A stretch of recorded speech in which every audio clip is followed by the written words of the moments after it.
Ya, Assalamualaikum warahmatullahi wabarakatuh. Waalaikumsalam warahmatullahi wabarakatuh. Kita bertemu lagi dengan acara tausiah di kelas karena lapangannya. Tadi Ibu sambungkan dengan tema dari Sabila ya tentang jihad. Nah, Ibu akan sambungkan dengan bahwa nasib itu bisa diubah, yaitu dengan cara berjihad. Tapi yang tidak bisa diubah itu adalah takdir. Itu kan ada dibagi dua ya. Nah, Ibu akan kembali tidak akan membahas itu. Kita akan bahas tentang yang relate atau berhubungan dengan coba yang belakang dengarkan, tidak ngobrol yang belakang yang paling belakang. Nah, itu sekarang mah kalau yang tidak memperhatikan di shoot aja bukan. Ya, dengarkan.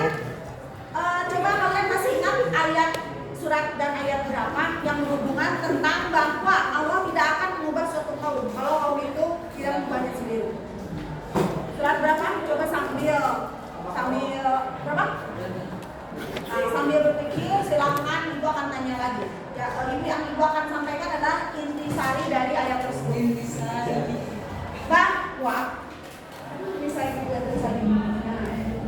bahwa kalian itu punya masa depan, punya cita-cita? Punya. Silakan dari sekarang cita-cita kalian di Zoom. Ya, yang tadinya nge-blur sekarang Zoom. Cita-cita yang mana yang realistis, yang masuk jangan sampai punya cita-cita yang terlalu melambung. Saya ingin jadi presiden. Memang tidak mustahil, tapi dari skala kemungkinan memang karena tidak ada yang tahu tuh. Tetapi ikhtiarnya dari sekarang. Tapi ya kalau Ibu menyarankan itu kalian punya cita-cita itu yang masuk yang kemungkinannya besar gitu ya. Bukan yang tidak ada yang mustahil dunia ini, tetapi ada yang kemungkinan kecil, ada yang kemungkinannya besar. Sekarang begini, lihat raport kalian dari SD sampai SMA, mana kira-kira mata pelajaran yang sering kali muncul nilainya besar. Itu tanda-tandanya. Memang bukan segalanya, tetapi tanda-tandanya kita lihat dari sana. Kemudian dari hobi kalian apa? Ya, tetapi hobinya harus yang memiliki kemampuan, jadi kemampuan hobi tapi ditunjang dengan bakat. Hobi yang ditunjang dengan kemampuan. Jangan sampai mengejar cita-cita asal-asalan kumaha kareoman. Jadi pendapatnya bagaimana pemain? Teman-teman cenah mau ke sana tuh kesehatan bring tadi itu alipen tegeulehan. Ya. Ibu menyarankan bagi kalian yang tidak tahan dengan kotoran-kotoran dan yang lain itu jangan memaksakan diri ke kesehatan ya. Tapi kalau kalian yang tahan banting, mentalnya kuat, melihat garam dan lain-lain, kotoran dan lain-lain, silakan masuk ke karena tidak cukup dengan prestasi kalau ke kesehatan. Membutuhkan mental yang kuat. Nah, dari sekarang sudah ketemu surat ayat berapa? Allah tidak akan mengubah suatu kaum. Ar-Ra'd ayat 11. Nah, itu silakan dengungkan di usia kalian yang masih muda. Jangan sampai berbenturan dengan ayat salah kaprah interpretasi dengan ayat qanaah. Aku mah apa adanya salah. Itu apa adanya itu terhadap takdir. Tapi saya sebagai perempuan adanya sudah terima ya. Tapi tawakal nantinya. Nah, tapi kalau dalam hal urusan masa depan silahkan terapkan ayat surat Ar-Ra'd ayat 11. Nanti kalian akan punya target ya.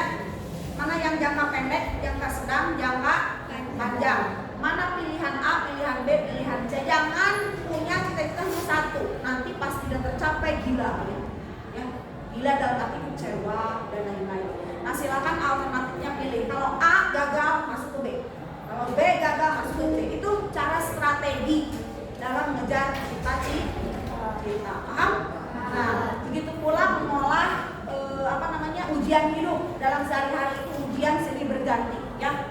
Nah, kalian harus seperti apalagi gamer harus siap pasang kuda-kuda, apalagi pemain catur, siapkan strategi. Dalam kehidupan itu jangan kalian terlalu polos melihat wajah yang begitu baik di luar, bukan, itu jangan terjebak, itu cangkang ya.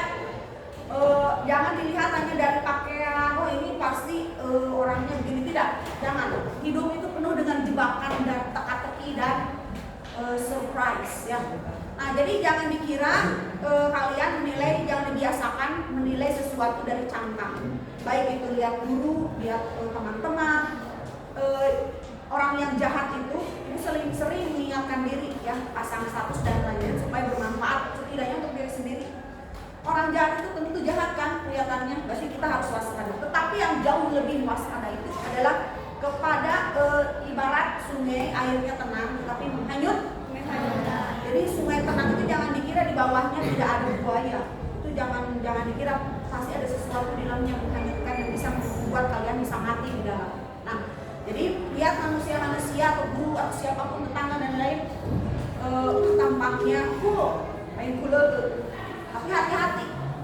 Biasanya orang diam itu jauh lebih cerdas, jauh lebih cerdik ketimbang yang orang yang pemarah, marah nate dicicil tiap menitnya marah itu gampang ditaklukkan dengan kelembutan juga dia akan tahu. Tetapi orang-orang yang diam itu memiliki strategi untuk kemungkinan yang tidak bisa kita duga, dan itu adalah bukan suzon, itu sudah testimoni selama 40 mau menjelang 45 tahun. Kalian baru lahir mau menjelang 15 tahunan ya kan, 15. Nah, coba kita adu usia bukan dari kedewasaan tapi pengalaman ya. Ini pengalaman membuktikan yang jauh lebih berbahaya itu adalah orang-orang yang jiwanya tenang, dia memiliki strategi yang matang. Jadi kalau dia punya kemampuan, dia takut tersaingi dan dia akan melebarkan senyuman kepada kalian, tapi di belakang itu dia punya taktik tersendiri dan itu nyata, sudah ibu rasakan ya, wajah-wajah yang penuh dengan senyuman, kalimat-kalimat yang ramah ternyata membuat ibu semakin matang dalam menghadapi kehidupan itu ya.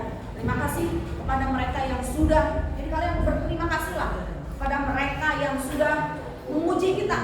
Itu ibarat orang atau media menguji kita. Kita lulus tidak level 1, level 2, level 3, level 4 dan lain-lain. Kalau kalian kalah berarti game over ya. Silakan gamer kalian, otak gamer kalian aplikasikan ke dalam kehidupan sehari-hari supaya kalian tidak terhanyut kalah jatuh dengan derasnya liarnya kehidupan ya. Jangan sampai putus asa, apalagi dengan sindiran, geng-gengan seperti itu, atau yang lagi tren sekarang itu yang punya gebetan, punya pacar itu jauh lebih pede, tapi kalau yang jomblo tidak pede itu salah. Itu pola pikir yang bisa dirubah. Mereka yang punya pasangan ataupun mereka yang tidak bisa hidup tanpa semangat pasangannya itu adalah pribadi yang rapuh. Tapi mereka yang individu-individu yang mandiri bisa menciptakan motivasi sendiri, itu memiliki kepribadian yang tangguh 2 kali lipat dari temannya yang cenderung tergantung kepada WA atau kalimat-kalimat ajaib dari pasangan. Nah, jadi berbahagialah kalian yang bisa berdiri sampai saat ini tanpa harus ada mengundang kata-kata magic dari temannya atau teman hatinya atau siapapun itu hubungan tanpa status ya. Atau secret admirer, whatever you say ya, apapun itu judulnya, yang penting adalah kebahagiaan, tekad, semangat yang ada dalam dadanya yang akan membimbing kalian itu ke cita-cita, gerbang cita-cita ke depan. Jadi kerikil jangan didengarkan. Kalau kalian masih terusik dengan kerikil itu berarti mentalnya belum matang. Kalau dari hati berarti belum matang. Kalian dipuji masih terbang, masih terharu, masih ngapuk hidungnya, belum matang. Ketika kalian mendengar pujian tidak terbang, ketika mendengar hinaan tidak tumbang, berarti sudah kokoh. Itu ujinya, silakan uji kekuatan, uji keseimbangan lahir dan batin kalian, itu kalian sendiri yang bisa mengukur, bukan orang lain ya. Nah, Ibu sekali lagi, setiap kata-kata yang keluar dari mulut Ibu akan tetap, supaya mudah-mudahan di kelas ini ada berlian yang akan